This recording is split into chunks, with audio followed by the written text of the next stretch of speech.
It's only been 75 years since England last won an Ashes Test match here at Lord's. So, will their luck at HQ change after those dramatic events in Cardiff? So, arriving this morning, the man in the news, another man with the weight of responsibility, the captain of England as well. All these players today have one thing in mind, trying to find the advantage in an Ashes series. England first, Australia second, but they're 0-0 in terms of the series. Spine-tingling moments these, and a great day in the cricketing calendar. England, Australia, first day at Lord's. Good toss won by Andrew Strauss this morning. It looks a belter of a pitch. There's a little bit of cloud cover, but conditions really do look perfect for batting. There is the England captain. He'll be looking for a more productive game here at Lord's than he had at Cardiff. He struggled a bit at the top of the order and many think was outmanoeuvred by Ponting throughout the game. Ben Hilfenhaus had a good match at Cardiff, swung the ball consistently, very, very accurate, and posed problems for all the bowlers. Well, here is Mitchell Johnson, bowling from the pavilion end, which is the natural end really for a left-arm bowler to bowl from. You bowl your right-arm swinger from the nursery end, that's Hilfenhaus. Your left-armer from the pavilion end, because the slope ought to help him bring the ball back into the right-hander and away from the left-hander. It's quite odd at the start of a test match that there should be such a long conversation between captain and bowler. You think they'd sort it out in the dressing room, wouldn't you?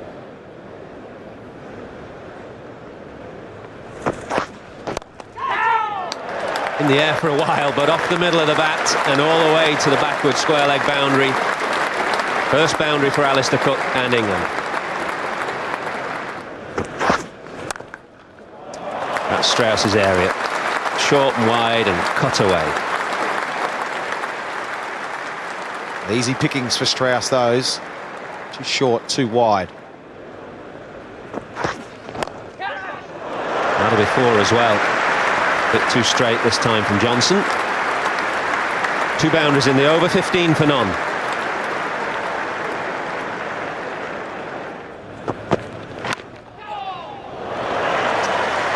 First runs off Hilfenhaus, but he won't mind it. That was the area that he got Cook in the first innings at Cardiff, if you recall. A brilliant catch from Hussey in the gully with Cook playing away from his body. Edged, the third slip had gone into the second gully position. Would this have carried to third slip? 23 for none, 7 gone.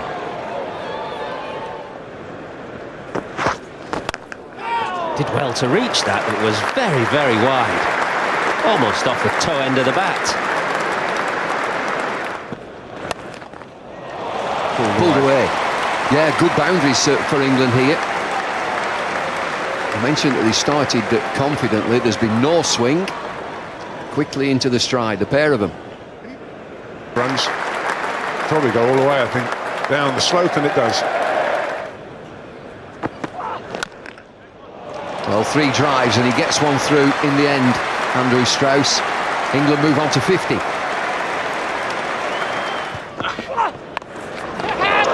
High in the air, no fielder at deep backward square.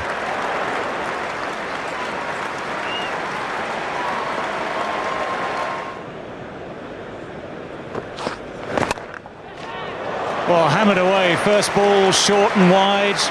And he got the sort of treatment it deserved. Better shot this time. Got on top of it this time. He's still got 4 for it.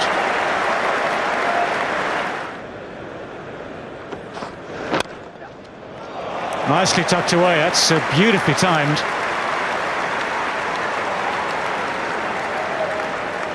Let's get someone to throw that one back. Short and hammered. It's gone in exactly the same place. Very different sort of shot, but exactly the same result. 73 without loss.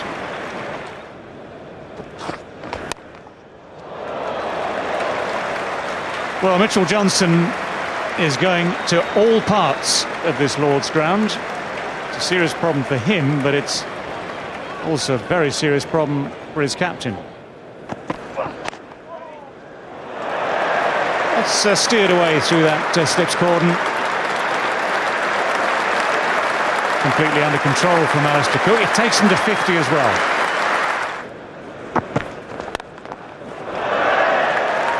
Pulled away powerful into leg side. It's another boundary.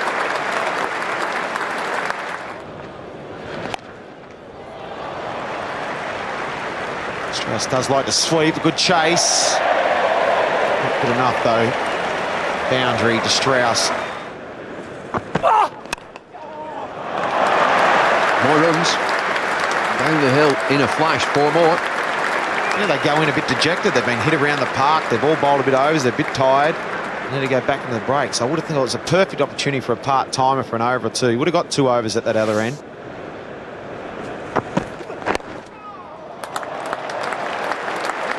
You said before again.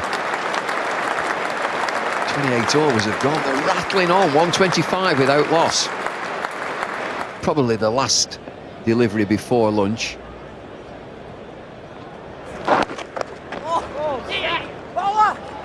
They sneak through for a single. It's 126 without loss. And that will do for the morning session. Andrew Strauss will be absolutely thrilled, delighted by the way proceedings have gone. Winning the toss and batting first. Strauss is 47, Cook is 67. The crowd have been well entertained with some excellent stroke play. There's been wayward bowling from Australia. Plenty for Ricky Ponting to dwell on and to think about. His combinations of bowlers, he's got to get his combinations right. So this session it's been all England.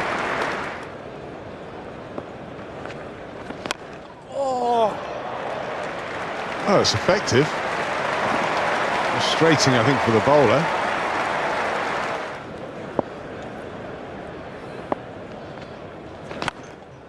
Oh, and he's thrown up again, and this time he's gone. Launched it over mid-wicket. Another boundary. That was a better shot for me. 8 from the over. 134 without loss. Pulled away. And it's 4 more runs. He's going to get there. It just gets there. And that brings the 150 up for England. It's 151 without loss. Should have been caught. Apparently has done himself some damage as well, Nathan Orrit. Ball almost gets to the boundary. They pick up 3. But I think Horrocks will be going off. He's hurt himself badly. Straight away, he pointed to the dressing room. It's either a bad dislocation or a break. It's his spinning hand, spinning finger. He's in trouble.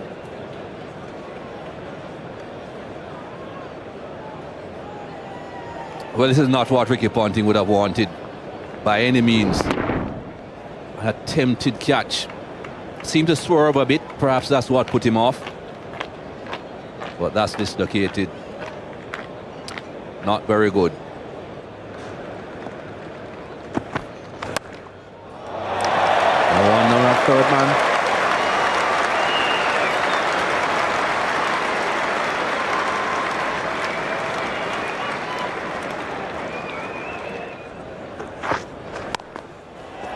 Well, that's not the best flat.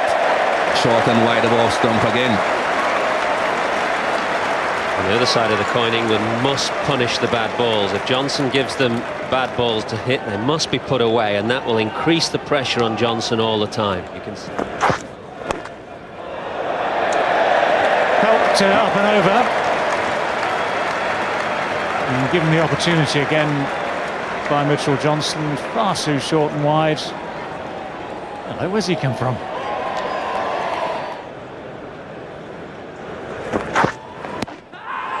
Close, and he's got him. Well, that has come from absolutely nowhere as far as Mitchell Johnson is concerned.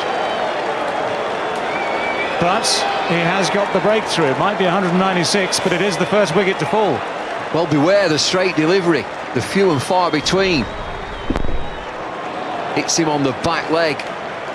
And he's not going over the top. Keeps a little bit low. Let's have a look from this angle. A straight delivery, a rarity.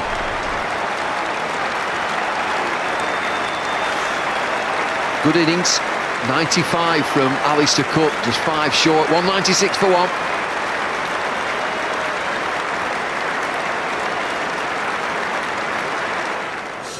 So Ravi Bopara has had a long wait this morning or this afternoon, or both. We're in the 48th over of the day. And Bopara, who is not quite at his best, to say the least, in Cardiff, but has already scored a couple of hundreds at number 3 this summer against the West Indies, now gets his chance here at Lord's.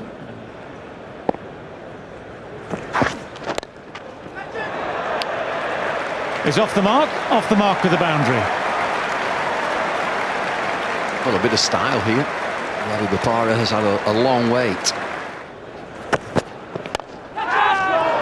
Just wide of that man. He was short in at extra cover there, specifically for something like that.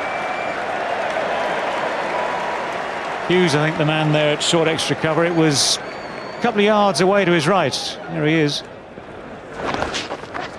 That's way down the leg side.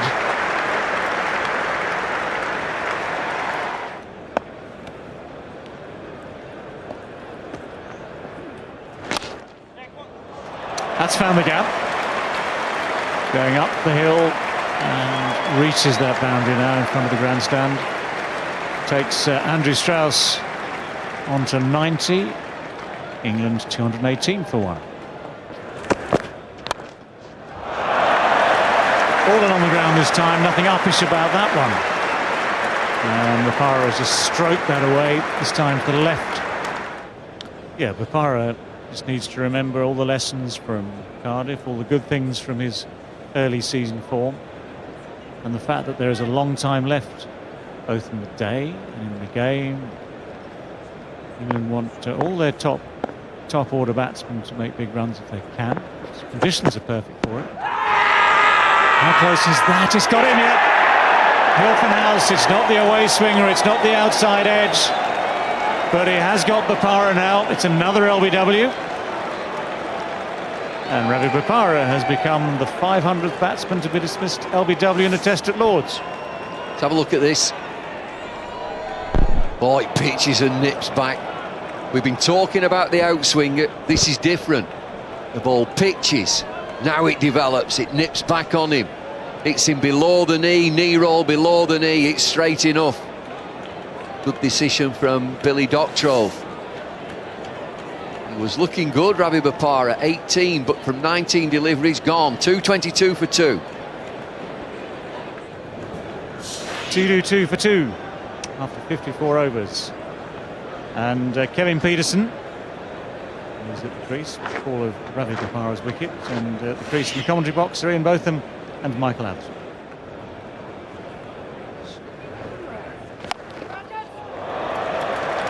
Quite get it, but he's got it well enough. 230 for 2. Ooh, had to be close there. That was worth a throw. It's gone for 4 overthrows, and the crowd will go punting as they do, but that was worth a shy at the stumps. Well, I'm going to bet you he's out. I bet you that pound you owe me. I'm not taking the bet on. It looked very tight to me at Strauss's end. I don't think he realised how close punting was. Definitely worth a shy at the stumps.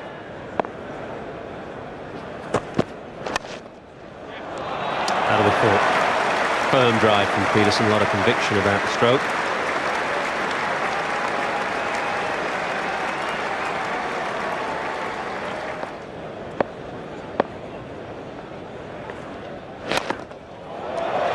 Quite middle it. Ball lands about a couple of yards inside the rope. And it's a statement of intent from Peterson on the stroke of tee.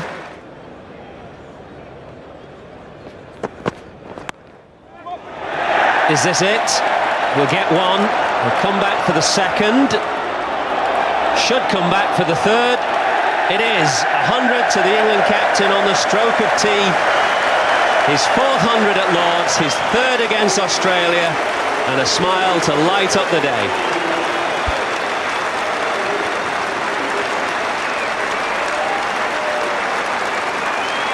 178 balls, setting up England for a very big first innings total. We'll want to go on. Keep going. Go on to a big one.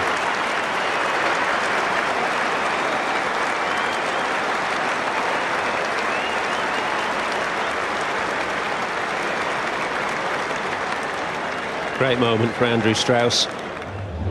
This is a great position to be in. England 255 for 2 with a man already with 3 figures under his belt. Andrew Strauss, and of course the captain, and Kevin Peterson, who we all know scores runs quite quickly when he's at the crease. The partnership so far, 33 runs off just 49 deliveries, and Peterson's 22 runs coming from just 33 deliveries, and he has spent just half an hour at the crease. That's a good shot. Big stride, this man, Kevin Peterson.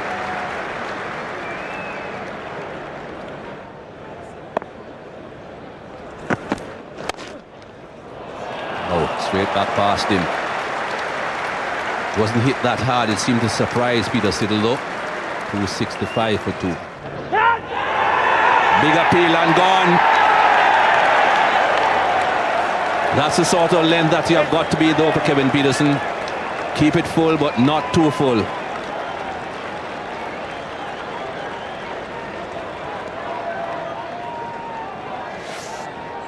A bit of late swing too, I think, from Siddle. Good length, drew him into the shot, and a good catch from Haddon too. That meant a lot to Peter Siddle. And this is a big turning point. We said add 2 for 20 to the score. There's 1. And interesting time of play here. Now Kevin Peterson departs, 42 balls, a brisk 32. Paul Collingwood, the man that England owes an incredible debt to for saving that test match at Cardiff, comes in under slightly more friendly conditions. His team is 267 for 3, playing in his 50th test match. Not bad batting conditions. Through the hands of Gully. That's another chance that's gone down. Not easy, but you'll still have to say at this level it's a chance. Straight down the ground. Off the mark, Paul Collingwood. He does like to do that early in his innings. I really do believe it's a nervous thing. He just likes to get one away off the spinner down the ground, normally wide of mid-on. This time we go straight down the ground. We saw him try to cut the balls ago. It wasn't sort of head high, hit it hard enough.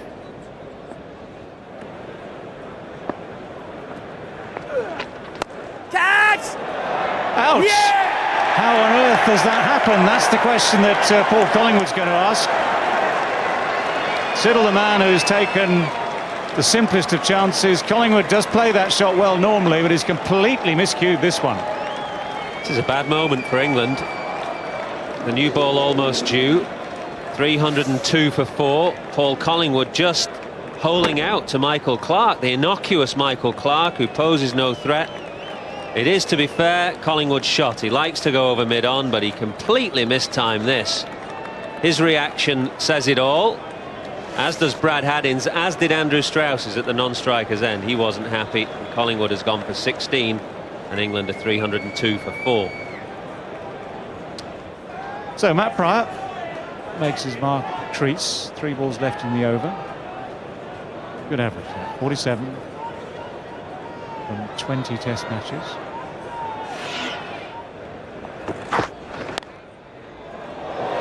That's edgy. Off the mark, and it'll go all the way. Over to Matt Prior. Well, it's a scratchy shot, is this?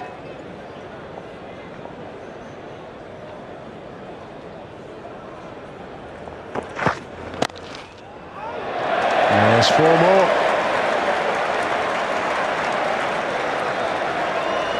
9 from the over, 311 for 4. Well,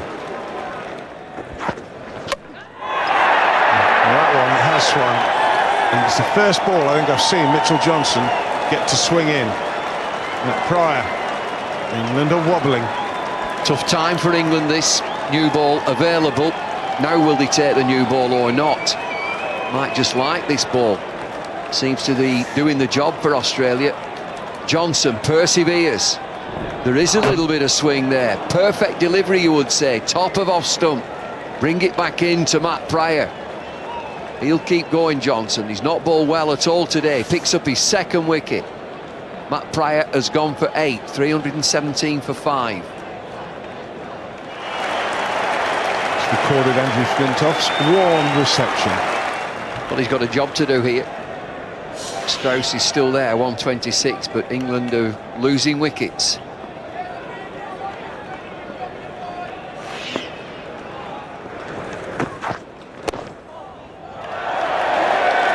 That's off the mark with a boundary. Clipped off his legs. Andrew Flintoff's away. That's 4 runs with a thick outside edge. And the captain won't mind that at all. No, it's a flash and 4. No third man. There is a deep backward point in position, but third man is just drifting back into position now. After that shot from Andrew Strauss, Ricky Ponting, he's dropping a third man in position, so he's just got 2 slips.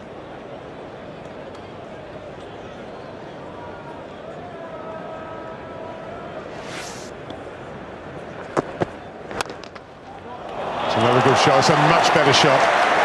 Punched through mid-on. 50th boundary of the innings and probably one of the best shots of the innings. Well, Ricky Ponting's out there, he's captain of the team and obviously would know best, but for me it's crying out. There's a new batsman in Flintoff, an emotional Andrew Flintoff, new ball available, get right into him. Field is quite defensive to Andrew Strauss. Strauss has moved on to 134. Edged and gone. Andrew Flintoff's gone. England are crumbling. Australia coming back strongly into this game. 3-3-3. Strikes again for England. Ricky Ponting with a safe pair of hands. Smiles on Australian faces. Andrew Flintoff exactly the same as Cardiff. Snared by Ricky Ponting. Ben Hilfenhaus takes his second wicket. England are in a spot of bother here. Flintoff has gone for 4, 336 for 6.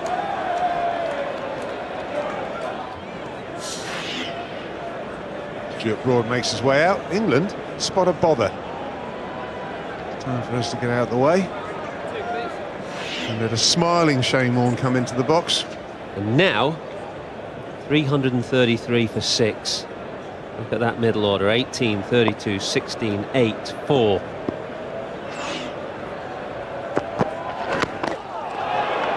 Ball swinging.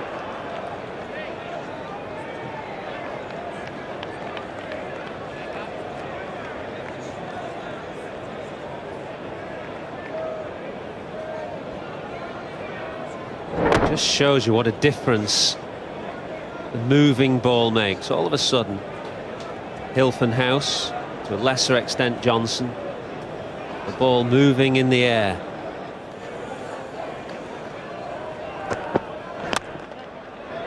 It's 150 to the England captain. Huge cheers from the crowd here at Lord's. In this late afternoon sunshine, they've watched a splendid innings from Andrew Strauss.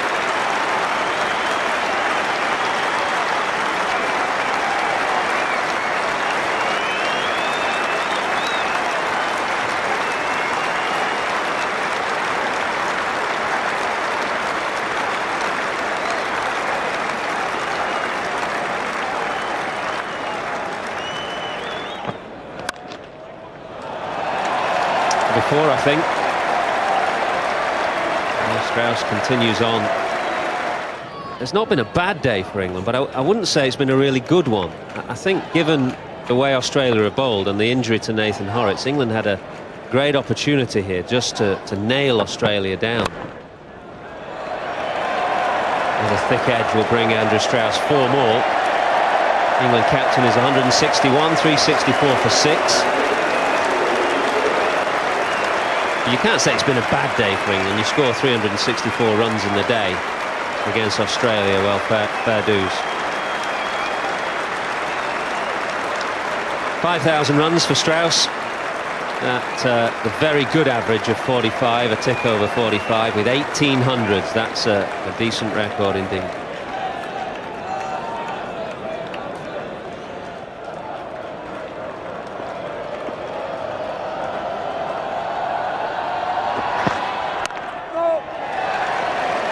.89 miles an hour, but straight, and Stuart Broad solidly in behind it to complete the first day of this second Test match.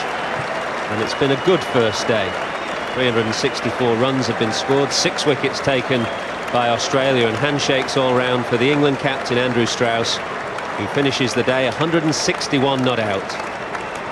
Strauss 161, there was 95 for Cook as well. Not much for anybody else. Stuart Broad is in, he's got 7, and just Swan, Anderson and Onions to come. Yeah, the bowling, Ben Hilfenhaus, I thought was the pick. 25 overs, 10 maidens and that. 2 for 77, bowled pretty well today. Mitchell Johnson sprayed him but took wickets. A couple of crucial ones. Peter Siddle bowled well with that late spell in the afternoon.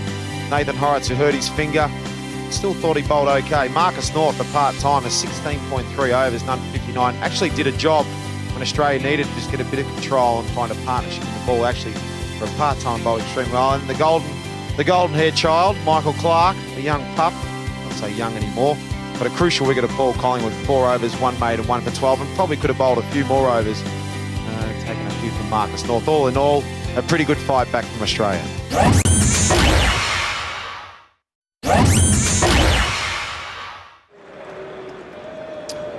Andrew Strauss and Stuart Broad lead the way for England. A superb day's cricket yesterday. England got off to a flyer with Strauss and Cook, and then Australia fought hard and fought their way back into the Test match. But it was a great day for Andrew Strauss after Cardiff. A busy time between Tests with an injury to Peterson and Flintoff's retirement. For the England captain to go out there on his home ground and be 161 not out at the end speaks volumes for his mental strength. Really important innings for Strauss and England. An important session coming up. Hilfenhaus probably the pick of the seamers yesterday for Ponting. They need a replacement for McGrath, a line bowler, and he gives them that. He's accurate. On a pretty flat pitch, he got the ball swinging in the afternoon. And England will need to build on this good first innings score. That's all it is at the moment, good. We'll want to get up to 450 and beyond. That's bowled him, he hasn't added to his overnight score. Too close to leave, and exactly what Australia wanted. What a start for Australia, and what a misjudgment from the England captain. Played so well yesterday, a brilliant 100, not out 100 overnight, and then second ball, a catastrophic misjudgment. Hilfenhaus strikes. You got Kevin Peterson leaving a straight ball at Cardiff. This time he's got the England captain, who hasn't added to his overnight score. 161 for Strauss, 364 for 7 England. Graham Swan, the new batsman, he would have just been putting his cup of tea down in the dressing room, getting onto the balcony. I'll go and watch Andrew Strauss bat. Well, he's gone. Second ball, left a straight one. Good average, got runs here last time against the West Indies, but Australia worked him over at Cardiff on a slower pitch than this. Lots of short deliveries. There's already a leg gully in, but with that ball swinging, Hilfenhaus is no fool. He will pitch it up as well. He's got a great opportunity here to get into England's tail.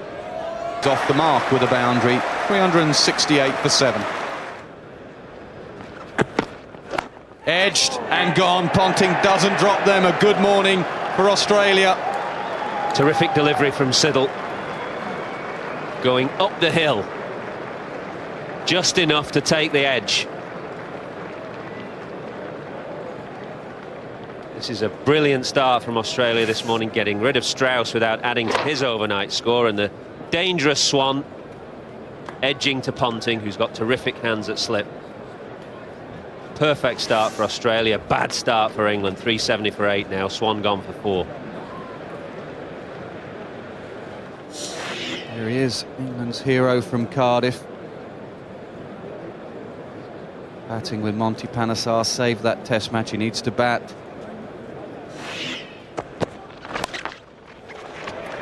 Pulled away, fine. And there's a boundary.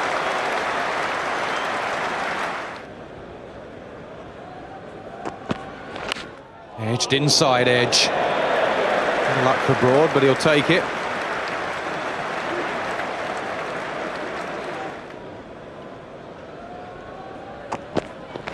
Bowled in this time. Another inside edge, but that one doesn't miss the stumps. It's a wicket every over.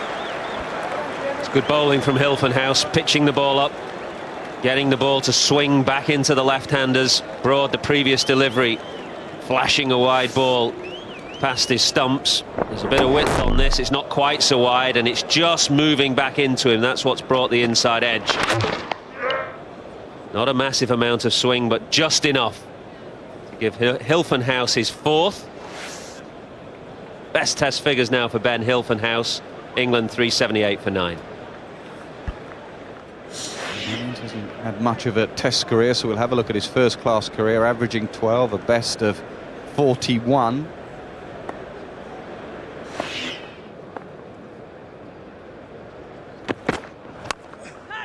Edged past gully. It was a pretty good shot. He went up and over. Hussey in the gully.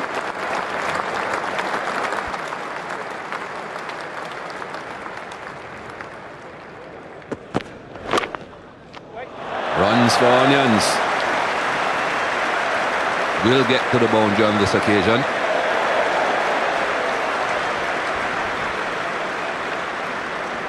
That was by nowhere near well timed. Good shot. Very good shot. That is not the shot for the tail ender. Brings up the 400 for England. 401 for 9.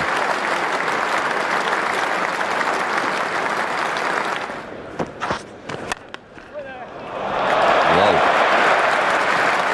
Tell me about being a tail ender. That's not tail end batting. That's another good shot.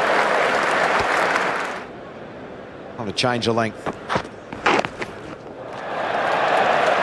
That's going very fine. Another boundary.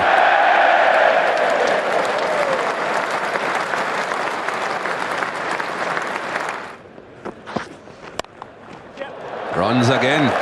Not the best of deliveries. Short, but too much width. Another boundary.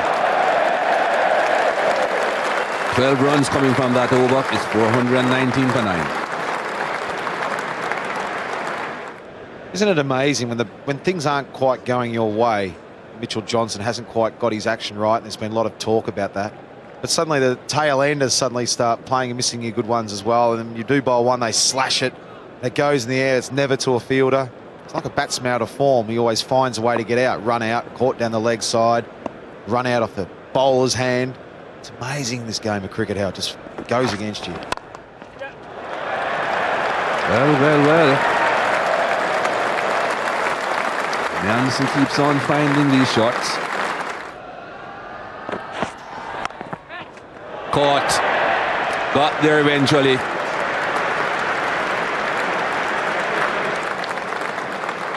Not a bad knock that from Jimmy Anderson, and of course the partnership with himself and Onions just swayed things back in England's favour. At 378 for 9, Australia would have been thinking, okay, 380 or so. Not so. Took them quite some time before this happened. Michael Hussey, the man there at gully, and a few words passed. I think he said well played in Australian. Yeah, they'll be very relieved to get that last wicket. Andrew Strauss at the top of the order, 161, played superbly. Left one 2-2.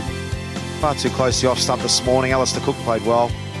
But apart from that, it wasn't really till Jimmy Anderson down the bottom made 29, and good partnership with Onions.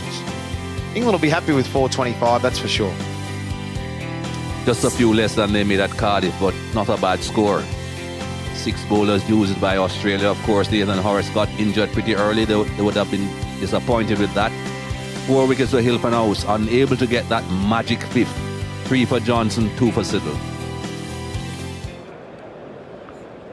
Her Majesty is here today. Eric Underwood playing the genial host.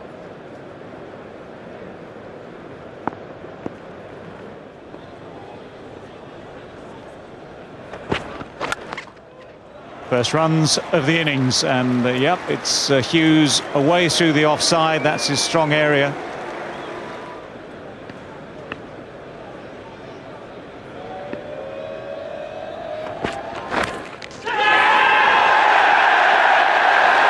Eventually the finger comes up. England had started their celebrations. It was way down the leg side, and Philip Hughes will feel himself hard done by here.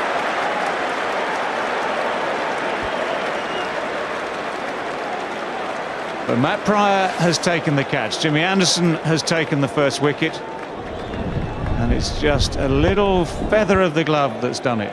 That's all it needs. Taken. England have got what they wanted, the early breakthrough. Jimmy Anderson is the man. He's got Hughes, he's gone for 4. It's 4 for 1. Well, it's been a morning for the bowlers. Wickets have fallen at the end of the England innings. The first wicket has gone down now at the start of the Australian innings. And Ricky Ponting, who played so beautifully in Cardiff for his 150, now has a slightly different situation to try and deal with. The ball is carrying through. The ball is doing things in the air.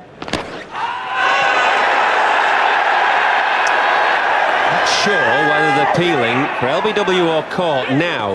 Rudy Kurtzen is going to square leg. The ball definitely carried through to Andrew Strauss, so he can only be asking the square leg umpire, did this ball carry? In which case he must think there's some inside edge.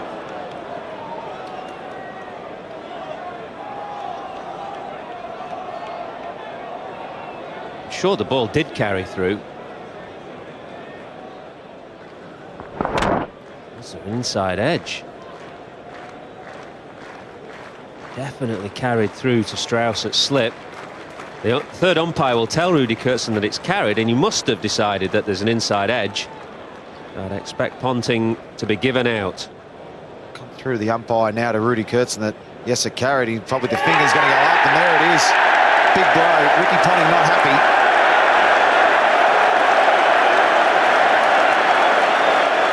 Still, Rudy Kurtzen puts that left slow death of finger up. Captain has to go out for 2. Australia struggling, 10 for 2. Mike Hussey out in the middle already, quickly out onto the middle. No runs for him at Cardiff. Australia need runs from him now. Deliberately played and well played, up and over the top.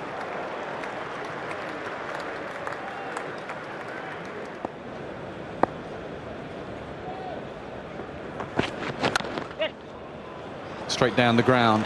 Very good driver of the ball, Mike Hussey. And there's a classic example of how you don't have to hit the ball hard to get a boundary.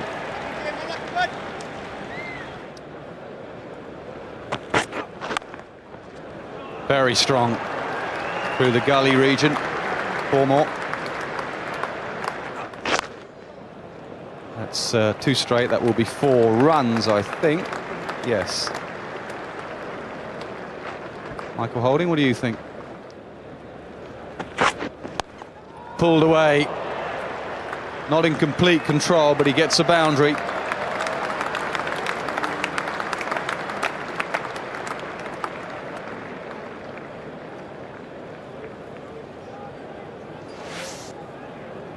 Have a look at this boundary, but the umpires are just having a look at each other. As he moves to 14 with that boundary, but the rain's just getting harder.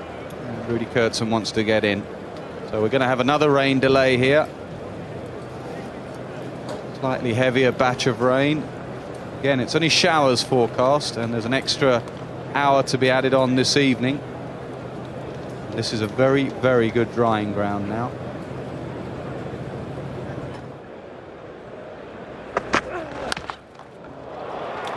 Pulled and pulled hard in front of square.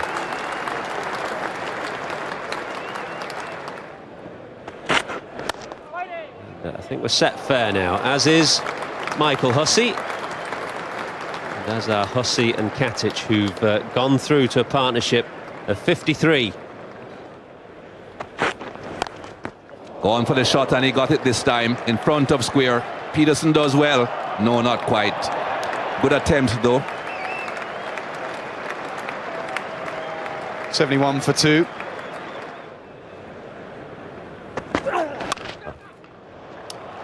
No one out there. Well, he is, but he's beyond the boundary. He drives with a flick of the wrist, Simon Katic. It's not so much the classic front elbow you might get from a Hussey drive. Got through again. Couple of boundaries now in this over. Well, that's his arc, isn't it? Gully to extra cover. Because he gets across onto off stump. That was well placed. That was very well placed. Found the gap between the man at city point and short extra cover. Lovely shot. They do quite like bowling there to Hussey. They think that he's vulnerable to nicking the ball that slants across him, but he's also a strong driver. He's a very good driver.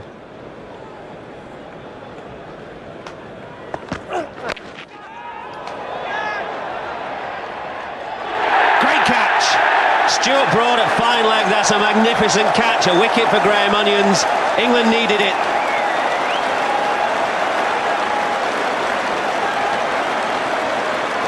We've seen Katic get out like this before. A flick of the wrist and brilliant work from Stuart Broad.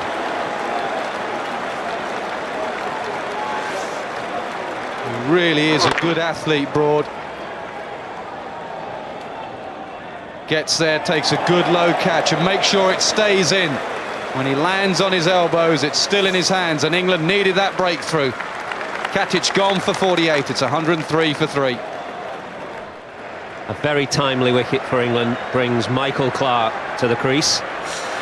Partnership of 93 between Katic and Hussey. But Simon Katic, hooking in the air, has paid the penalty. And England have a new man to bowl to. Batsmen have crossed, so Hussey is on strike, Clarke at the non-striker's end. And England needed that. A terrific catch by Stuart Broad.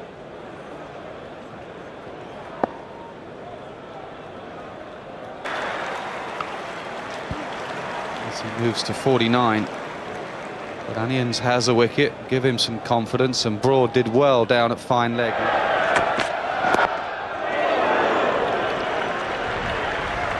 think that was off the glove.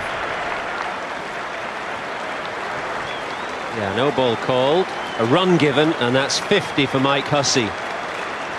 Very good half-century. Came in with his team under extreme pressure, 10 for 2 when Ricky Ponting was out. So he's done well to withstand a battering from Flintoff, and he's prospered now. 50 from 82 balls. Oh, he's bowled him. He's bowled him. Hussey is gone. Left one. Andrew Flintoff. It clips the off stump. Now, does this come back? Or has he just misjudged it? Misjudgment for me. Nelson. Mike Hussey was looking good too. It's a big wicket at a great time. We've got Michael Clarke just in, but look at this delivery, 95.1 mile an hour. I think Mike Hussey just expected it to bounce a bit more. It just clipped the top of off stump in the middle of a real hostile good spell, Andrew Flintoff. Mike Hussey goes for 51, a well-played 51. Australia struggling, 111 for 4. Marcus North had a terrific game in Cardiff. A complete player, very well organised, experienced in English conditions, but it's a bit different here at Lord's.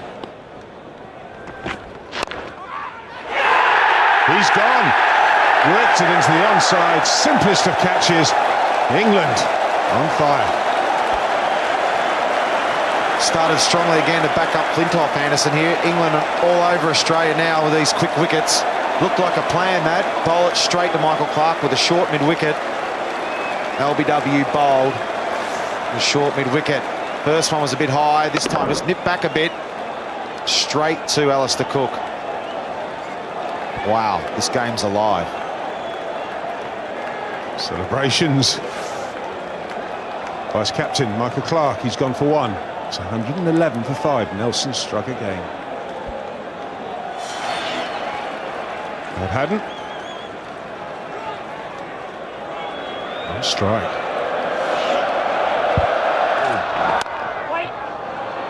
Fantastic shot. Well, run, we said we'd like to make an impression, chance to do something. Sparing dive, he couldn't get to that. And goes on to 7.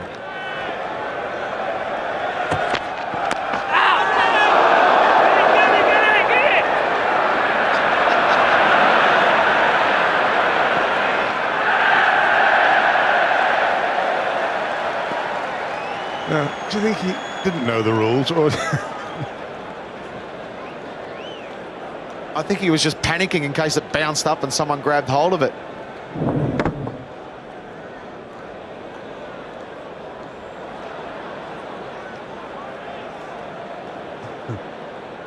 Oh, different.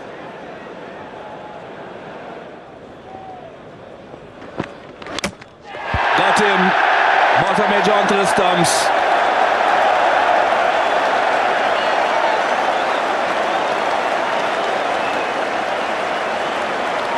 Well, that is why he kept going. The pressure was on Australia here. He was one of the men applying that pressure and applying it really well too. For Marcus North, it's been a tricky stay. Up until now, his defence had been very good. Up until this moment, that wasn't really short enough. That wasn't really on for that particular shot. Inside edge has dragged it back on. It's 139 for 6 as Marcus North goes without scoring. Another wicket goes down for Australia, and Mitchell Johnson comes to the crease. Wasn't the happiest test match for him in the first innings with the ball. Let's see what he can do with the bat. Got a good hold of that, Mitchell Johnson. That will be his first boundary. Off the mark with the boundary. There's a hook shot. Cook is under it and takes a catch.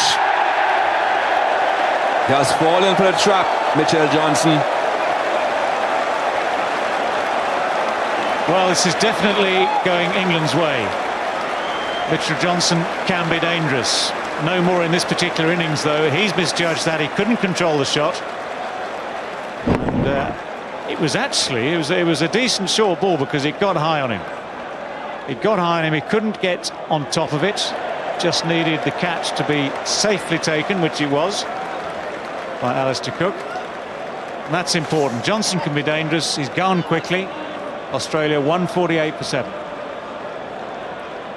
Didn't do too much with the ball. Nathan Horrocks injured his finger, but now he has to do something with the bat. Not on strike at the moment as the batsman crossed while that catch was being taken.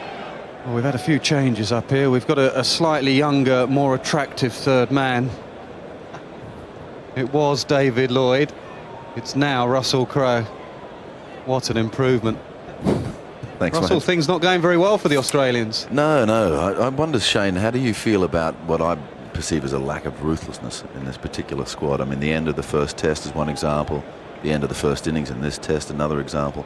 Allowing 50 runs for the last wicket instead of just putting the clamp on the throat, you know. And gone. Another short ball. And a big wicket because Haddin could really hurt England. He won't be happy now with the light. He was complaining about the light. Haddin's gone. A big wicket for England. Huge wicket. Russell Crowe was talking about being ruthless. England have been ruthless all day today. Australia weren't. Look at that. Just to rub salt in the wounds. The umpires have got together talking about the light. That's a huge loss. To get to that 74 target, they needed Brad Haddin to stay there. Haddin's gone for 28, 152 for 8.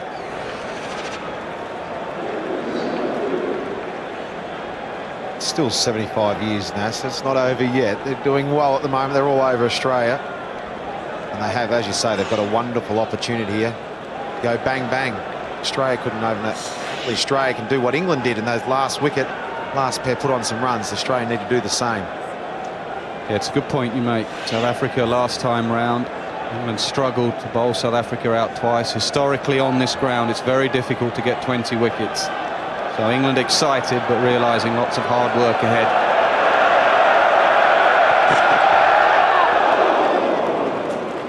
End of the over, 152 for 8.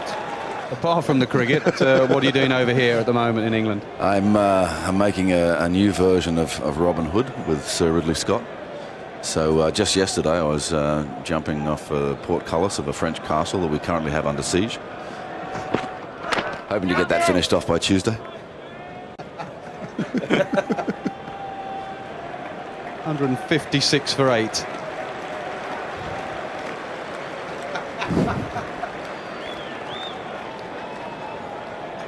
We've got a couple of Friar Tucks hanging around here if you need one. Umpires meeting in the middle again, looking at shadows remarkably, pointing at shadows on the ground. This is Michael Holding's point about the ball and the shadow it creates. Well, look at that. Full house in at Lord's, watching two umpires pointing at shadows. They offer it to the Australian batsman, and surprise, surprise, they're going to go off. You can't blame the Australians. Any side in this situation would walk off to the dressing room. That doesn't take anything away from Andrew Strauss and the England team. What a day, what a comeback from Cardiff. The captain himself has been brilliant with the bat. His captaincy has been excellent. James Anderson, superb spell. Broad with the old ball. The planning for each Australian batsman has been exceptional. They can be very proud of their day's work. So the match summary, only 2 days gone remarkably in this match. We've had so much cricket. England 425 runs for Strauss, Cook and Peterson, wickets for Hilfenhaus, Johnson and Siddle. Australia in reply struggling, 156 for 8, runs for Hussey and Katic, wickets for Anderson and Broad. So Australia are 269 runs behind.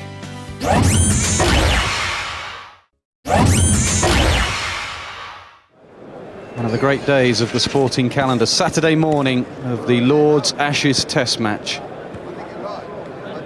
And, the weather is set fair, perfect conditions for cricket, and England on top. 425 in their first innings, Australia struggling, 156 for 8, 269 runs behind, so they need another 70 to avoid the follow-on. All eyes on Andrew Strauss. First things first, get these 2 wickets. And I'm sure by now he'd have made his mind up. All this chat about, let's see how this pitch plays this morning. You're bowling against some tail enders. You pretty much know how the pitch is going to play. It's going to be a good surface. Just got to decide what's best for the side. Strauss would have made his mind up about the follow-on, but England need to take those 2 wickets first. Broad, very good with the old ball yesterday. Good decision from Strauss to give Flintoff the new ball, create pressure, and then when it goes slightly flat and you want something different, Broad gives you that. Siddle 3 not out. Important wicket of Haddin late last night under lights. He could have hurt England this morning with boundaries. Genuine tail enders at the crease. Horrocks can bat. Still struggling with that finger that he dislocated. Not sure how much he can bowl in the rest of the game, so there's no concern for England there. Horrocks bowling on the last day. That's well played by Horrocks. They need to score some boundaries, Australia, and they've got the first one of the day. 162 for 8. The extra slip goes out like that, and suddenly you might want to take it down to third man because the nick goes past them, so that puts some pressure on Strauss. Then by playing your shots, if you just try and hang in there, you actually are dictating terms as a captain and as a bowler and as a fielding team. But if suddenly someone starts playing a few shots, as we see here, it's a good ball, but it's just an outside edge. It slides on by. Now you'll think, oh, they need another 60. Should we have a third man in? Which means the third slip goes down to third man, so if you nick one, Would have been there's no one there. So all those things are, I think the best way in this situation is to attack. Is just to be positive. Time is important, yes, but runs, as you say, Nasser, is just as crucial. From an Australian's point of view, here's a real interesting statistic. The last 231 test matches, Australia have only followed on or been asked to follow on once in the last 20 years, and that was at Trent Bridge in 2005. That's amazing. Shane Warne factor, I guess. And how good Australia are, that might be the other factor. You don't get that opportunity a lot, but with Warne in the opposition, you're concerned. Twice India could have enforced the follow-on and didn't. Once Australia did in India and shouldn't have. A great shot from a number 10, straight down the ground.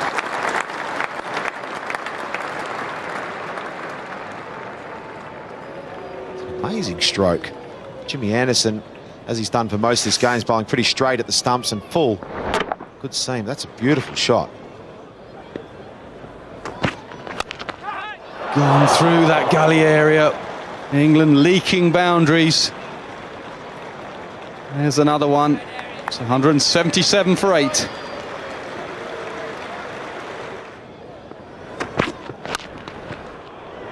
Sliced away through the offside. That should be another boundary. It runs away down the slope. Australia going well. It's 190 for 8.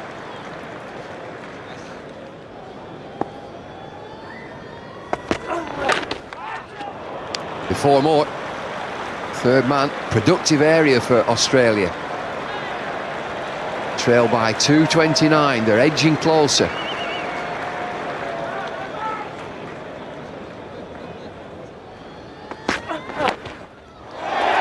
And gone this time. Graham Onions does the trick, it's a change of bowling. Maitland play, outside off stump, Nathan Horrocks, edges to slip. And Hookit takes the catch. The reliable man. We saw him save a couple of boundaries earlier on. They fell short, but he managed to prevent them from going to the boundary. Good catch. Always a safe man in that slip cordon, Collingwood. Got there quite quickly, but he made it look simple. It's 196 for 9. Australia's last man in, Ben Hilfenhaus. Number 11, average of 7.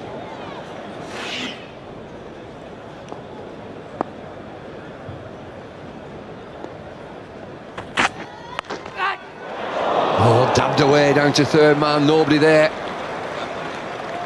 Australia limp along, it's 200 for 9. On the hook again, Peter Siddle, and he finds the boundary, edging closer. Stuart Broad keeps banging the ball in here.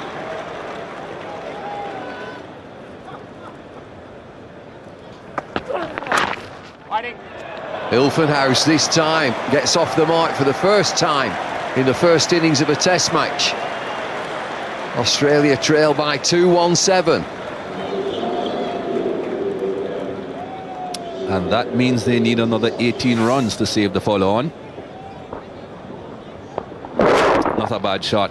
Looked good for someone who has never made a run in the first innings of a test match. That's not too bad a shot to be getting off the mark.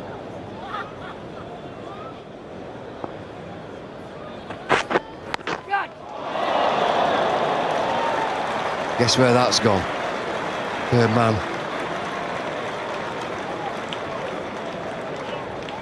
You'd think with the line and the length that third man is a critical place. Or a fly slip bumble. And gone, that's it. Andrew Strauss, make a decision now. Graham Onions gets this final wicket. Been a frustrating time. Now what's he going to do?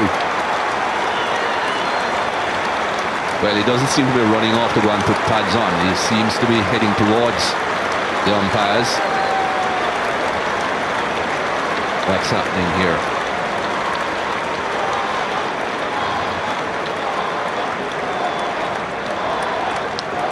Well, I reckon that England are batting because the umpire has just asked Andrew Strauss, and he said he wants the roller. I would say that this little trot off by Strauss and Alistair Cook He's just telling you that England are not enforcing the follow-on. It's not official.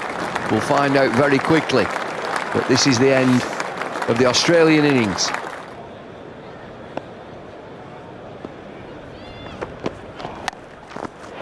First runs of the innings. Andrew Strauss just pivots onto the back foot.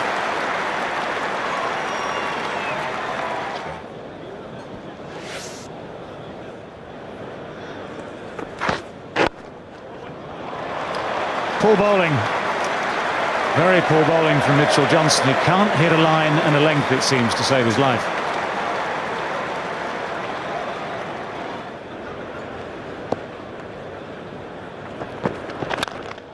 It's a great shot. Full face of the bat. Beautifully presented. It's a lovely boundary with which to finish the over. 21 without loss. Safe.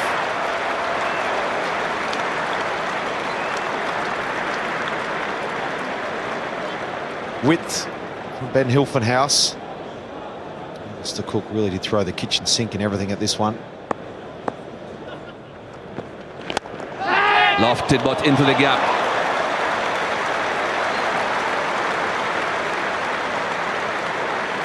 Alistair Cook's had a pretty impressive game so far. He looked really good in the first innings.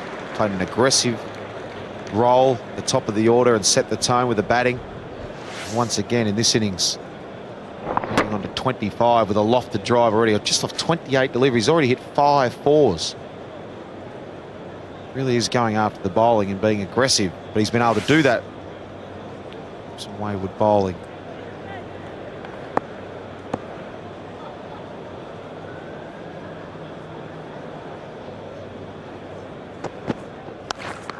Hook shot.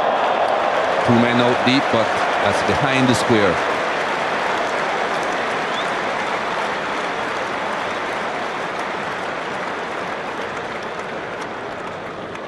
Another good stroke from Cook.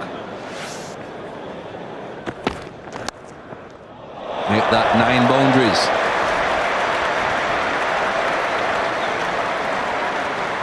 Nine boundaries and 9.1 overs. Really stamping there at the lunch. Good shot as well.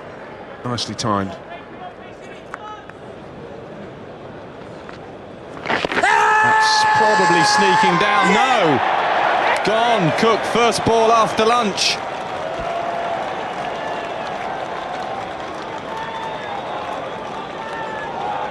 Well, let's have a look at this.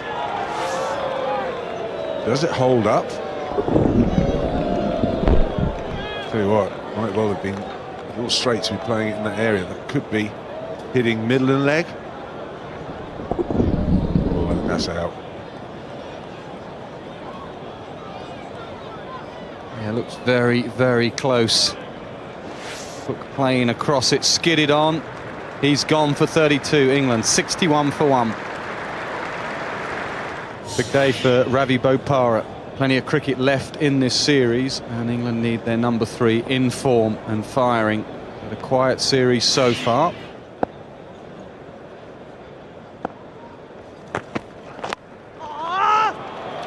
Shout from Siddle. Soft hands from Bopara. Gets for his first boundary. 74 for 1. Edged to slip. 2 wickets in 2 overs for Horwitz. That's the line.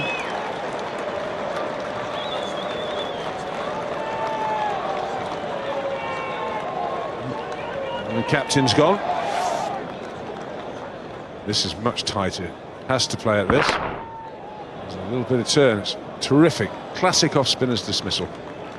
Just a little bit of drift in. Does enough. Takes the outside edge. Horwitz bowled well in Cardiff. Well in the first innings. He's got 2 in this innings. Strauss has gone for 32. It's 74 for 2.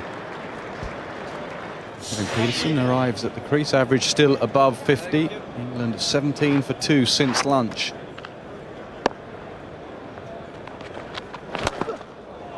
Goes down, uses his feet, and just chips it over wide mid-on for 4. Cricket gives the bowler something suddenly to think about. and the captain. It's another one down to third man. Siddle not amused.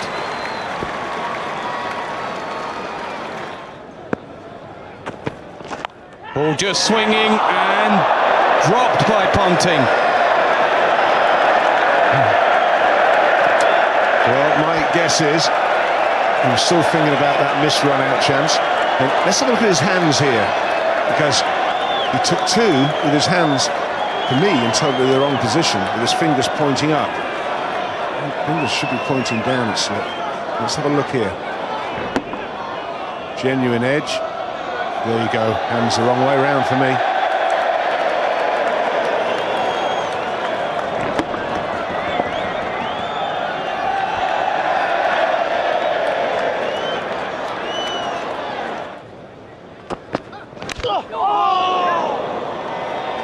He's all over the place, Kevin Pietersen. So many of these just ricochet inside edge onto stumps. Tickle fine, wide of Haddin.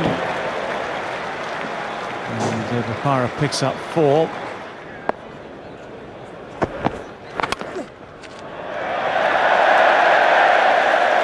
What a cheer. 39 overs have been bowled. It's a rare boundary. 130 for 2. Yeah, that's different. Turn and bounce. And that's an absolute beauty. A good catch from Katic. And Hauritz has all 3. Yeah, well bowled, Nathan Hauritz. He set him up for this one. He threw it up. I think he was setting him up for the slower delivery. He was prepared to give it more air. Very good catch diving forward too. Spun, we talked about on the onside. Good healthy nick onto the pad. And he was trying to anticipate too, so he, actually quite a simple one in the end, but he was trying to anticipate, which was good, and well done, Nathan Hauritz. Australia needed that. He's got all 3 wickets, 147 for 3. The hero of Cardiff arrives at the crease. Paul Collingwood. It was a different role at Cardiff where he had to block out the day. Here he's going to have to build a partnership with Pietersen, at some stage kick on. At the moment, Nathan Hauritz is bowling beautifully. Not the greatest start, the old full bunger. And Paul Collingwood could wish the ball he could get would be a full toss at ankle height at leg stump.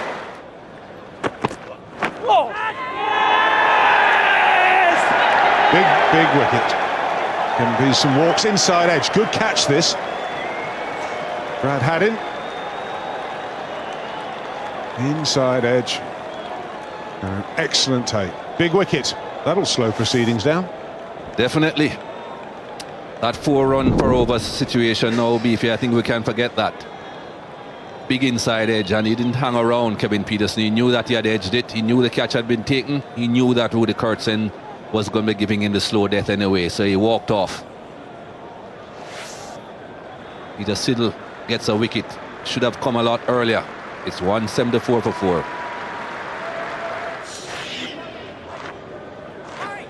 Matt Pryor. England's number 6. Healthy average. Very good average, 45.72. 20 matches.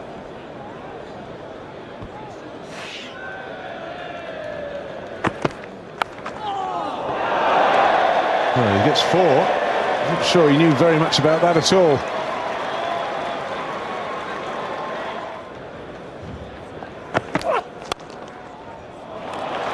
Great shot.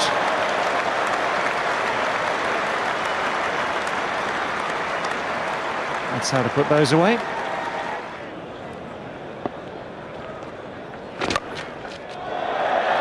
It's over the top of mid-wicket, 1 bounce and over the boundary as well.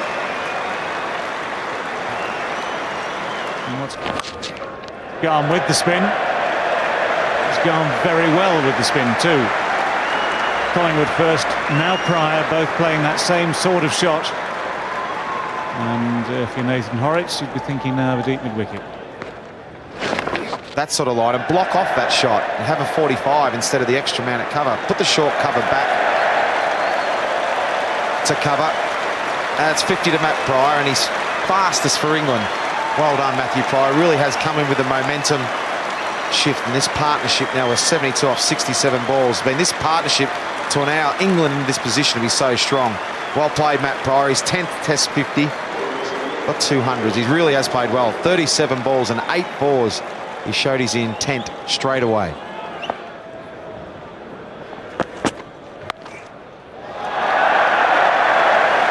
Magnificent. Beautiful placement. Great timing.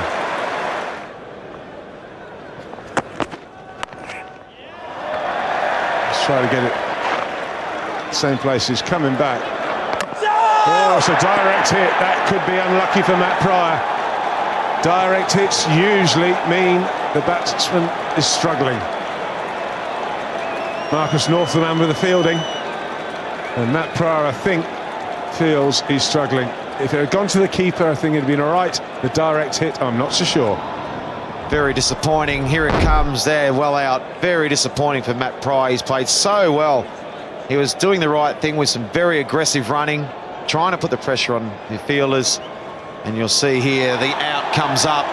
Disappointing end for Matt Pryor. He played beautifully, trying to do the right thing there.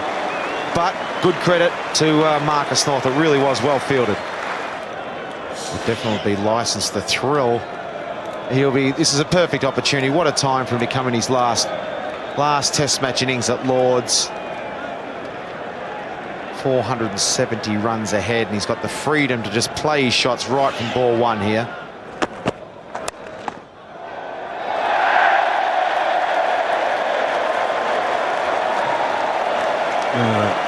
That's hurt. Nathan Horace? He hasn't dislocated another finger, is he? It'll be that finger that he did dislocate, and that's going to be sore.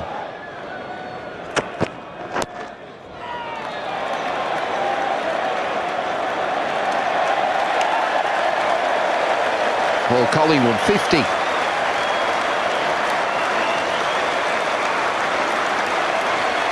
He must be enjoying this, Paul Collingwood. A completely different sort of innings he's been asked to play now than the one he played at Cardiff.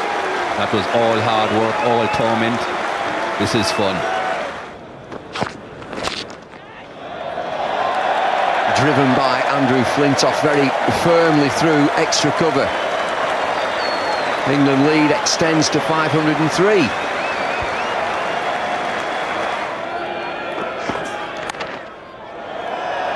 Flashed away down to third man. It reaches the wall boundary down there. Flintoff thrashing away.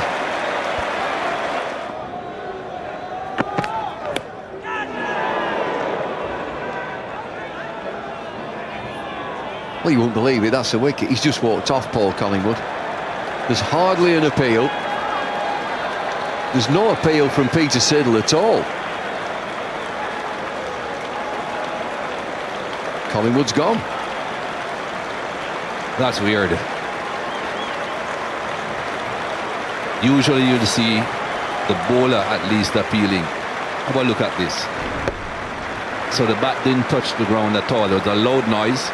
Wicketkeeper takes a bit of time to appeal. He goes up halfway and then thinks, oh, is it out? And he walks. Interesting. Goes for 54, Paul Collingwood. 311 for 6 at the moment.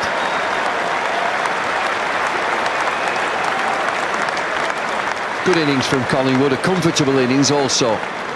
Pushed England into a lead of 521. I'm not sure they're going to carry on here.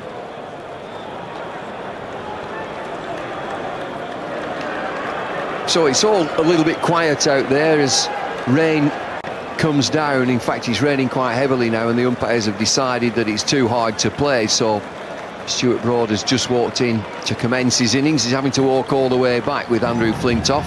Let's have a look at the state of the game. England 425, Australia 215, and then England have pushed on 311 for 6. Matt Pryor and Paul Collingwood with half centuries, 3 wickets, and a bit of turn for Nathan Horace with his 3 for 80. but it's been a bit of a slog for Australia as England lead by 521.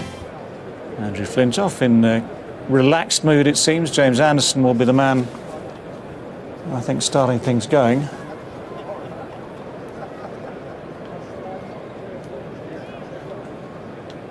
So with that declaration at 311 for 6, declaration this morning, basically 2 days to bat for Australia to save this game. That is the mission. As Michael Atherton said earlier, just take it in small chunks. But Philip Hughes, very fine average, is the sort of player that will probably play the same way, whatever the situation. Anyway, we'll let them to worry about that. His partner is Simon Katic. Let's take you now anyway, in preparation for play. Take you to the commentary box. Waiting there are Michael Atherton and Nasser Hussain.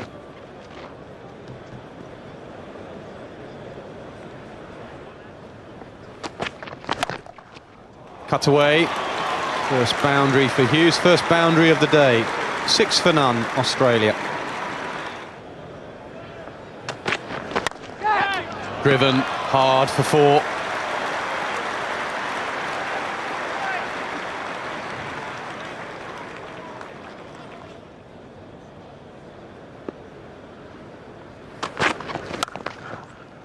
That's his area. You bowl it there and he'll hit you for 4 all day. Talked about Hughes' weaknesses, but he's got a great many strengths as well, and one of them is that the bowler knows that his margin for error is minimal. Gone. Hit in the air to gully. Flintoff's the man. It's the point about trying to bowl a full length to Simon Katic, because sometimes he just doesn't transfer his weight into the ball. He's got such big movements before the bowler's bowl that sometimes he just can't get his weight going into the drive. Now, he hit one for 4 earlier in the day, but this one just skewed in the air. He's moved and then he can't get into the ball, and that's a very good catch. It went quite quickly. Peterson does well, but excellent bowling from Flintoff because the length was full, and that's just what England needed. An early wicket, Katic gone for 6. The Australian captain comes in at number 3. Brilliant test match at Cardiff. Not such a good one here so far. Need a masterclass here from Ricky Ponting. Well capable of giving 1-2.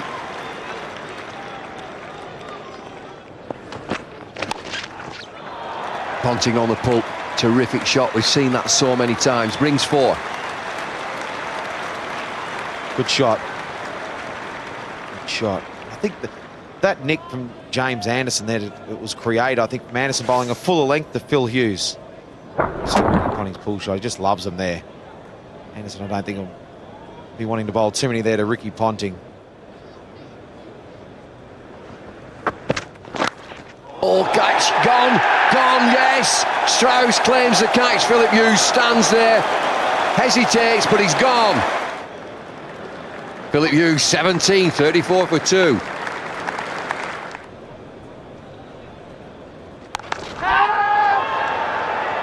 It's uppish and, well, it's just eluded. Alistair Cook, it is, out there on the boundary. We've seen him put in some good work on the boundary before. He catches the ball well out there. That's a nice one for Ricky Ponting. Not much has been given him this morning. He's had to work really hard for these 26 runs, but will gratefully take this one. Edged again and down to the third-man boundary. Saw lots of runs go down there at the tail end of Australia's innings. Runs now at the top for Hussey, 59 for 2.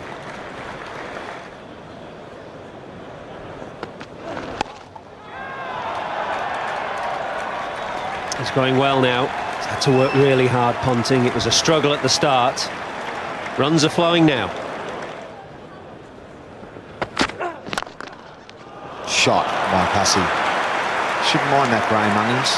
This wicket, his ball is nipping. You want him, encouraging him to drive. 72 for 2, Australia. There's the big wicket Ricky Ponting, inside edge, onto the stumps. That's the wicket England wanted. Well, this ground has just erupted. What a time. Just after a break, a batsman's always vulnerable. This is a golden prize. Ricky Ponting, street fighter if you like, the ball pitches, nips back, he goes for an attacking shot off the back foot. It rattles back into leg stump. Look at Broad, he's off on one, he's off on a Monty. 50 test wickets for Stuart Broad. That is a huge wicket. Golden wicket, Ricky Ponting. Gone for 38, 78 for 3.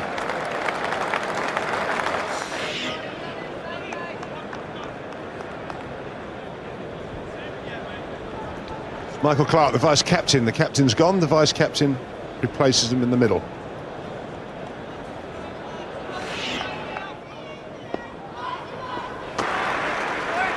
$85 for 3. This next wicket is a very big one. Particularly with shots like that. Fantastic shot. Textbook cover drive. Well, this is a classic.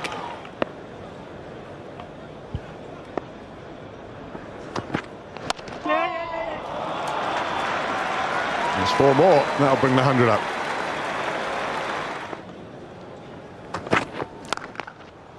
And that'll be 4 more.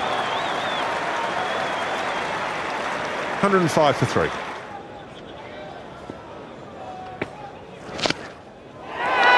Beautifully taken, very, very sharp catch at slip. Paul Collingwood just clutched at the ball as it threatened to get past him to his right-hand side. Those were supremely sharp reactions. The danger of driving out of the rough. It cost Andrew Strauss his wicket to Nathan Horrocks, and it's just cost Michael Hussey his. Little bit of spin, driving hard, good catch from Collingwood going to his right. An important wicket for Graham Swan, who's just struggled a bit in Cardiff. Has taken a wicket that would give him a huge confidence boost now. Hussey gone for 27, 120 for 4. Australia 4 down now for 120. Marcus North, the man at number 6, on a pair. Made a slightly laboured duck in the first innings. Oh, that's a loose shot, it really is. He gets away with it. And Flintoff lets him know that he's got away with it. 127 for 4. Hold him.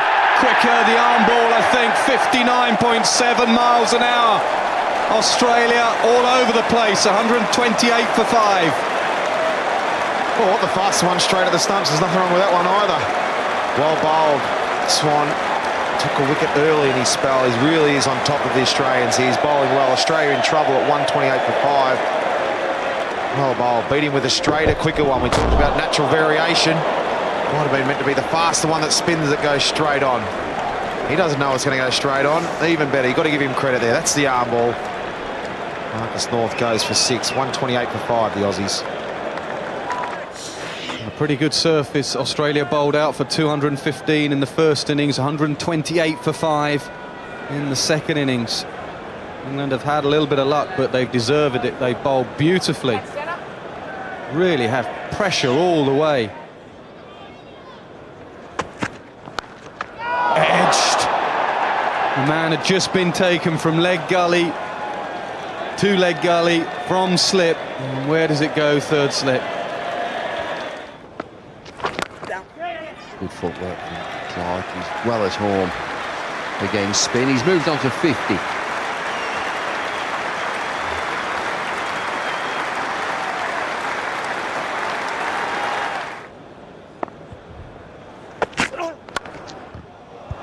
Drive again. He's seen Clarke on the drive, and now he's moved on to 60, and it's a 50 partnership.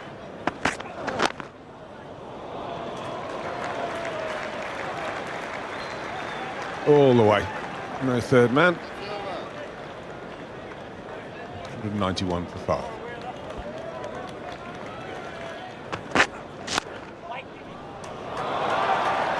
And I'll go all the way up the hill. Ball from the final ball of the over. 207 for 5. deliberately played just a slip and a wide slip. Strauss had an orthodox first slip. Flintoff is at about a fourth slip position, so there's a big gap. 2.27 for 5. 50 to Brad Haddin. Well played. Came in with Australia under extreme pressure, and it says a lot about his mental toughness that he's responded today. He looks a proper batsman.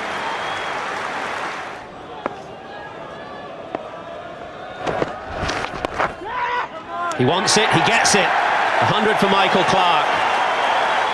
Great moment for him here at Lord's. Name up on the honours board, his first in England and his third Ashes 100. Well played. Well played indeed. 11th Test 100 and a class act from a class player. From ball 1 right up to that 100. It was played quite beautifully. A touch player, a classy player. Well appreciated from his teammates, a popular member of the team. And he'll know he's still got a job to do.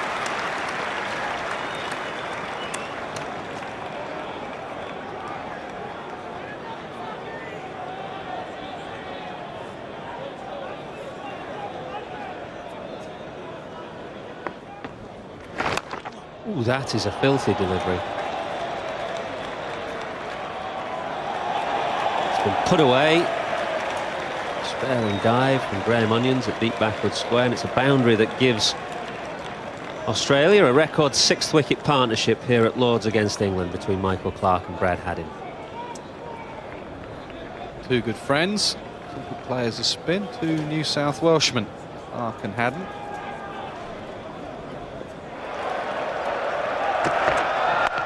They really have played well, these two. They've picked up singles, they've hit the bad ball for 4.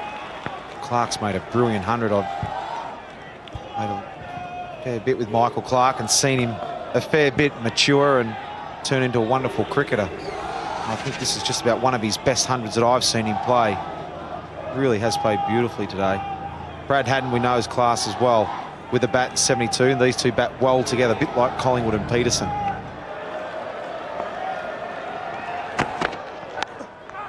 Oh, it's away again. It's a thick outside edge.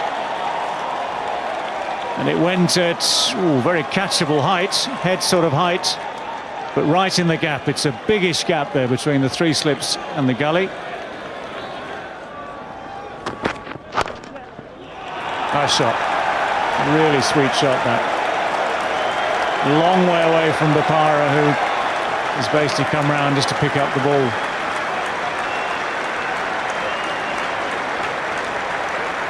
I tell you what, we might have seen a couple of nervous faces in amongst the England players. There'll be a few in amongst the crowd as well now, because the 300 is up. 303 for 5.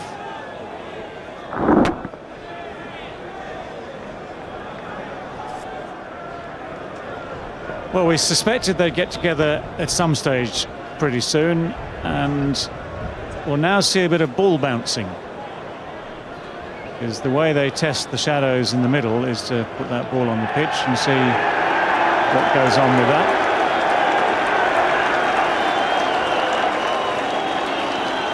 And Clarke and Haddin, after a magnificent partnership, on being off the light, have said, yeah, we've done enough for the day, thank you very much. We've got plenty of time tomorrow. We don't need to bat under these conditions. They have played beautifully. So Michael Clarke is 125 not out. Brad Haddin is 80 not out. It's almost certainly that is that for the day. And they will be starting again tomorrow with quite an intriguing situation, which Shane Warne might be relishing at the start of tomorrow. Yeah, Andrew Flintoff, the standout there with Graham Swan, both taking a couple of wickets. All the bowlers bowled well at times. Anderson bowled some significant deliveries that threatened, but all in all, a good start by England, but a great fight back from Australia, and their partnership 185 was superb. Well, it looks like that'll be the situation at the close of play here, at the end of day 4, the second Empire Ashes Test match. So another cracking day. England, yes, still favourites to win this Test match, but maybe not quite as sure as they were at the start of the day.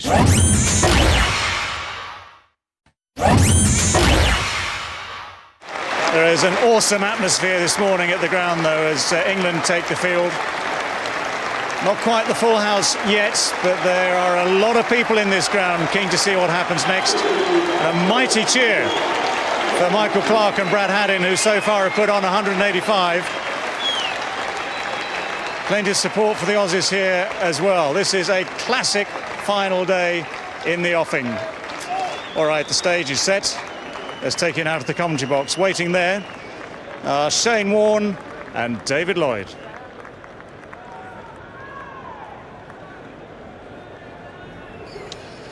Well, are you ready for this? There's something in the air today, I can tell you that. The ground is nearly full, it will be full. We've got a great day, a wonderful day in prospect. Australia need 209 to win. England need 5 wickets. Who slept the better overnight? We've seen Michael Clarke yesterday play the innings of his life, and he said this morning counts for nothing if Australia don't win this game. Brad Haddin has scored 80 is alongside him. The partnership is 185. We are set for a humdinger of a day.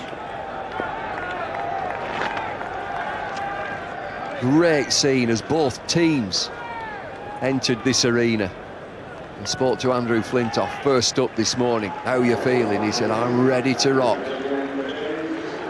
Bit sore, but ready to go. James Anderson will start proceedings for England, and it's a very, very good morning to Shane Warne.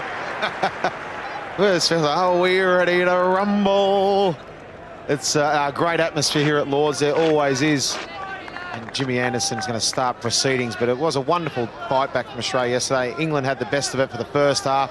Australia fought back, and now it's great at the international Test cricket for the game the way it's gone. The game in the balance today. England will feel they're 1 wicket away, 1 ball away, and get the job done. Australia feel if they can keep building on this wonderful partnership of already 185, the miracle, that long distance, that dream, anything could happen. Outside edge and gone! What a start, Flintoff again. England's man, not for much longer, but for today.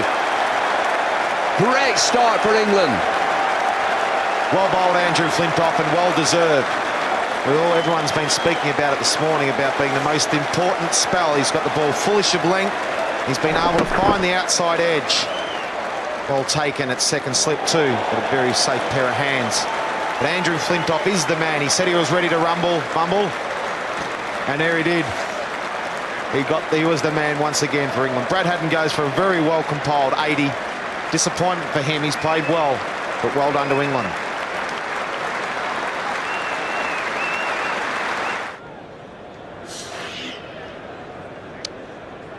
Mitchell Johnson, what have you got?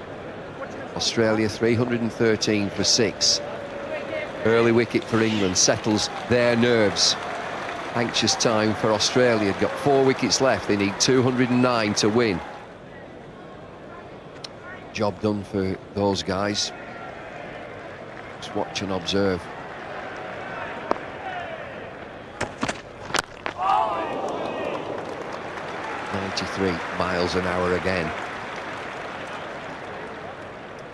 That's gone. We saw yesterday the old favourite, the old tape on it. He might have just had its last legs.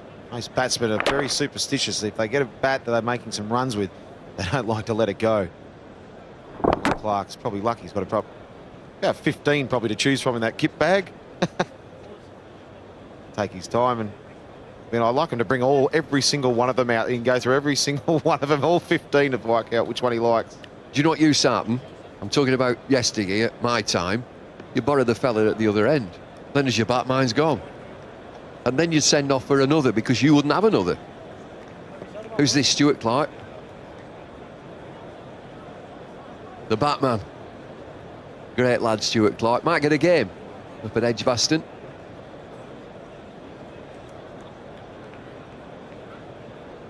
Would Stuart have much idea about these bats? What do you think?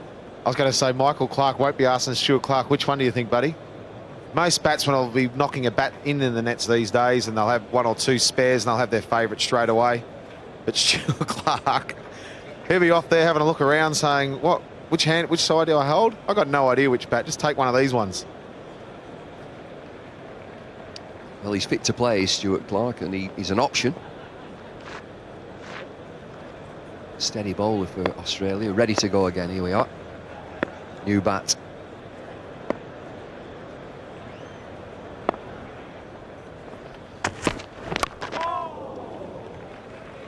It's hit the bottom as well.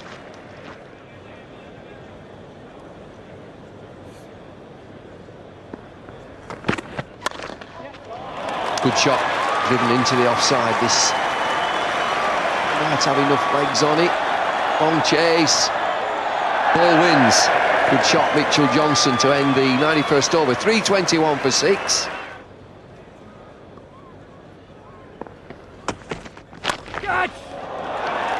Take that. Fighting back, Mitchell Johnson. 3:29 for 6.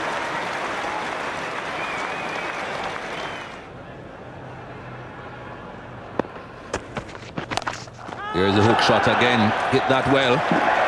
Hit it very well.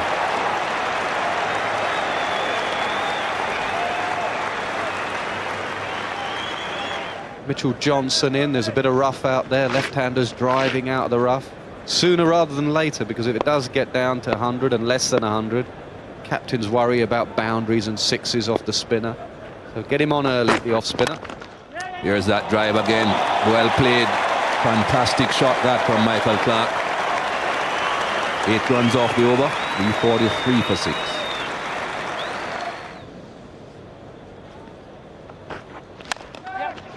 Going the gap.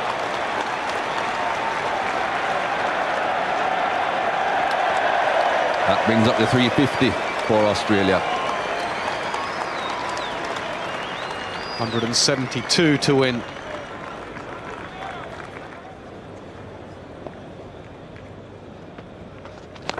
Got him. Went past it, Michael Clark.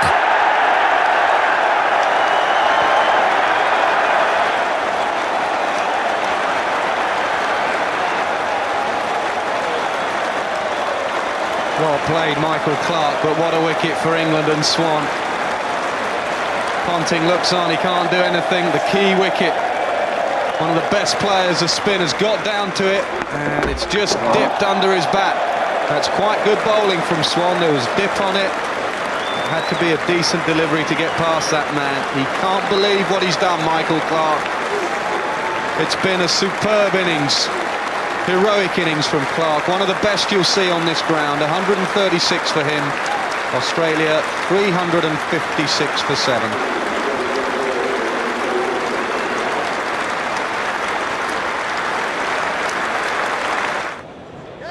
Australia 356 for 7. Nathan Horrocks about to face his first ball.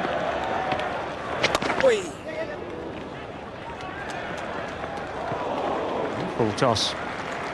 But the key wicket has been taken, it seems. Graham Swan with his second delivery of the spell. Somehow this got past the outside edge of the bat. Just turned enough to come back and hit the off stump.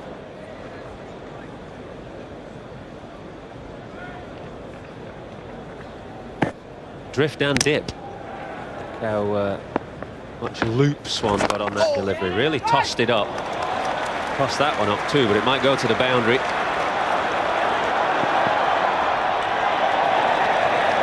Brave effort from Stuart Broad. It always looked as though the ball would just win that little contest.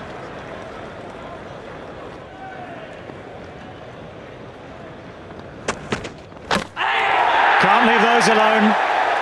Little fuller this time from Andrew Flintoff. Coming back in down the slope. And Flintoff is triumphant there. Look at him. Just like the ball before. A bit fuller, that's the key. Angling in, down the slope, honing in on the stumps. The ball before, Horrocks played it defensively and played it well. This time he makes a fatal misjudgment. It did nip back. You can understand why Horrocks left it, but on Flintoff's angle and the slope, It's a very dangerous thing to do. Andrew Flintoff's best figures at Lords.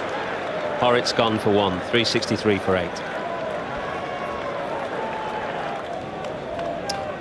2 to go for England then.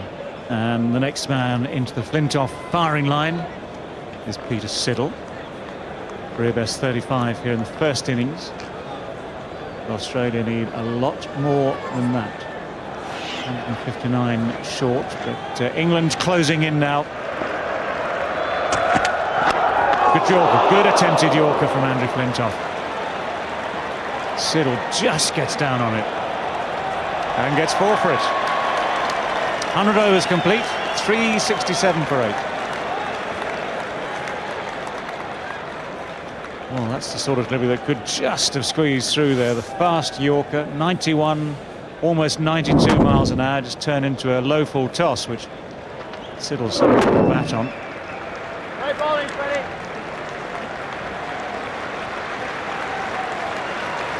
Eyeball to eyeball.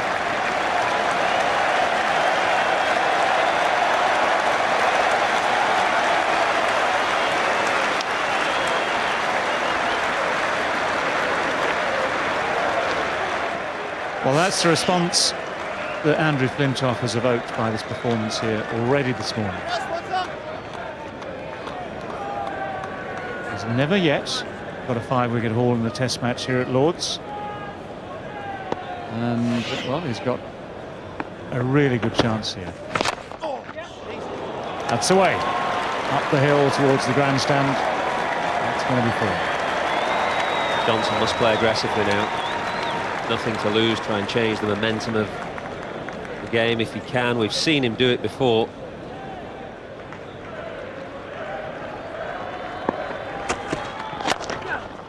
Good shot. Beautiful strike from Mitchell Johnson. We know he can do it. He knows he can do it. England know he can play that way as well.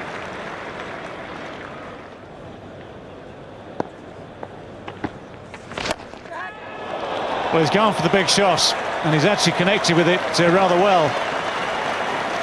Bit of a heave, but it's the way he can play. He's got a good eye, and he does swing that bat rather well when he's in this sort of mood.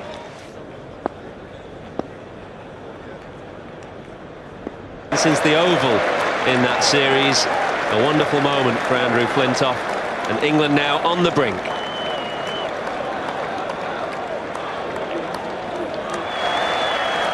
Acknowledgement to the crowd. And England 1 wicket away now from victory, a famous victory. First for 75 years in the Ashes Test match here at Lords. And to talk you through the next part of the action, Shane Warne is with Nasser Hussain. Thanks, David. Big shots coming now from Mitchell Johnson. That one takes him to 50 off 62 deliveries. Last man standing really for Australia. It has been the Andrew Flintoff show this morning, but Johnson has played well. 8 boundaries in his 50. And he might be left stranded.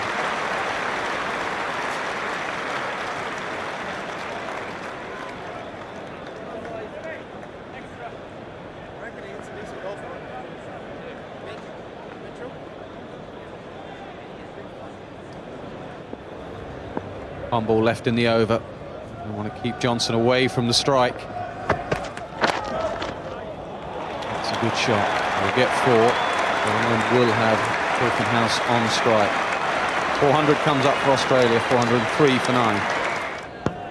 Been impressed with Swan. We said it yesterday. I thought he bowled magnificently down here from this nursery end yesterday. He really has changed his pace well. He looked confident. He's been prepared to throw the ball up. And I think that's what he needs to do to Mitchell Johnson too. Tossed up, good take from Pryor. He made a good point yesterday. Even when he bowls it at pace, he still turns it. Yeah, everyone's got the optimum pace where they can spin the ball, and I think Swan's got that unique ability actually to bowl fast and still spin it, which is quite difficult to do. It's high, hit to deep mid-wicket. Bopara tries to get round. 2 England fielders get there. Puts it down to 2. An old cow corner looks to be his favoured area. Typical lefty, loves slogging it out there to Cow, but he can also hit it straight down the ground. He is a dangerous batsman down the order. He can strike the ball. Swan will be thinking, okay, how am I going to try and get him up? Sometimes you can just keep throwing him up and throwing him up all the time to the tail enders. Catch it! You actually got to pick the one you want to throw up. You can't just keep throwing up every ball and they eventually hit a few. It's the same stuff coming. You have to, and I think what Swan's doing at the moment is changing his line, which is quite good. He's bowling a fast one wide of off, a slower one. He's mixing it up quite well. It's a beauty. And his line like that was straighter at the stumps. As I said yesterday, Nasser, I've been very impressed with Swan. He's improved as a cricketer, and that's all you can do. Same as Nathan Horrocks. I thought he's improved and bowled well in this game too. The wicket, all credit to Mick Hunt too, who's done a wonderful job on the wicket. It's got some pace all the time with the new ball. It's had something in it for all the bowlers, and if you get in as a batsman, it's been a good wicket to bat on. Last ball, they all come up apart from the man out on the sweep. Johnson, will he want the boundary? Will he want the single? We shall see.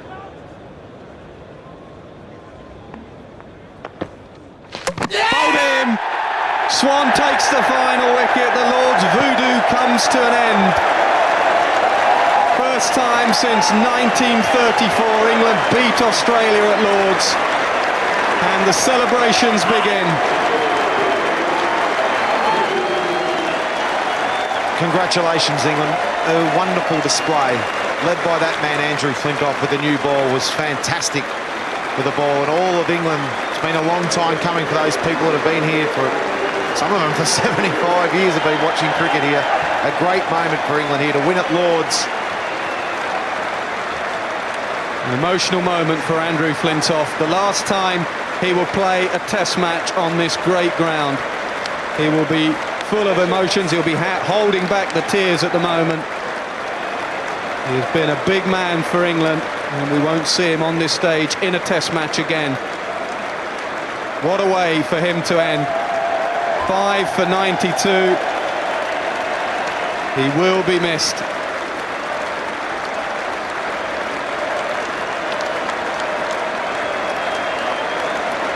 He should take all the applause. He has deserved it. He will lead the team off. He loves playing against Australia. He really does. 2005 was the Flintoff show. This week has been the Flintoff show. Such a fitting way for Andrew Flintoff to play his last test match at Lord's. Full house, England versus Australia. He's led the way. He's the main reason that they've won this test match with the ball. Great 5 for 92. Getting a standing applause from the crowd, and well-deserved, Andrew Flintoff. You're a beauty.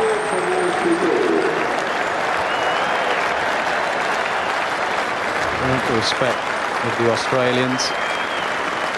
Now he turns to the whole of Lord's. England have needed an all-rounder for a long, long time, and they've found one. And for the last time at Lord's Cricket Ground, Andrew Flintoff walks off. He goes through the long room, and he's won England a test match. Tears from the family, an emotional moment. He will finish the series for England. 4 for 87 it was in the end. All credit to Australia as well. Clark, one of the best hundreds on this ground, 136. Haddin, 80. And Johnson, the last man out, 63. Yeah, really well played, Michael Clark. Andrew Flintoff stands out there with Graeme Swann. 5 for 92 was one of the reasons that England have gone 1-0 up in this series. Onions, expensive. Graeme Swann, 4 for 87, backed up some wonderful bowling from Andrew Flintoff. A good display by all the bowlers that played some part. Stuart Broad bowled a couple of good hostile spells as well. Well done. So the match summary, the Lord's Test match, England batting first, 425 runs for Strauss, 161 wickets for Hilfenhaus. Australia bowled out relatively cheaply, 215 in their first innings. Hussey got a 50, Anderson 4 wickets. England set up the declaration, 311 for 6. Thanks to a very fine 50 from Pryor. Horrocks in the wickets. Australia, the crucial innings, trying to chase down 522. They got to 406. The standout batsman, Clark, 136. The standout bowler, Andrew Flintoff, 5 for 92. Well, there you have it. First time since 1934. England win by 115 runs at Lord's. This presentation originated in 1080i high definition.